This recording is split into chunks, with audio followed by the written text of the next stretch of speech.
ఈ మధ్య జపాన్కు చెందిన ఓ సంస్థ వారు మన డిప్యూటీ సీఎం పవన్ కళ్యాణ్ గారికి టైగర్ ఆఫ్ మార్షల్ ఆర్ట్స్ బహుముఖ ప్రజ్ఞాశాలి అవార్డు ఇచ్చినట్టు వార్త వచ్చింది. ఈ సంస్థ వారికి నేను తెలియజేస్తా ఉన్నాను, పవన్ కళ్యాణ్ గారికి బహుముఖ ప్రజ్ఞాశాలి అవార్డు ఆ అంశంలోనే కాకుండా ఏదైతే ఆంధ్రప్రదేశ్ రాష్ట్రంలో గత ఎన్నికల ముందు విశాఖ ఉక్కు ఆంధ్రుల హక్కు అంటూ స్టీల్ ప్లాంట్ కార్మికుల్ని మోసం చేసి వంచినందుకు ఆయనకి తప్పనిసరిగా ఆ అంశంలో బహుముఖ ప్రజ్ఞాశాలి అవార్డు ఇవ్వాల్సిన అవసరం ఉంది.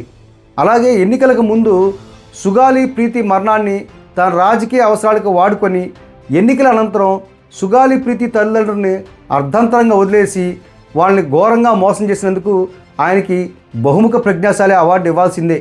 ఎన్నికల ముందు ఆంధ్ర రాష్ట్ర ప్రజల్ని సూపర్ 6 హామీలు అమలు చేస్తామని చెప్పేసి బాండ్ల రూపంలో త్రికరణ శుద్ధిగా అమలు చేస్తానని హామీ ఇచ్చి సంతకాలు పెట్టి మరి ఇంటింటికి ఇచ్చి చంద్రబాబు గారితో కలిసి సంయుక్తంగా మోసం చేసినందుకు ఆయనకి బహుముఖ ప్రజ్ఞాశాలి అవార్డు ఇవ్వాల్సిందే.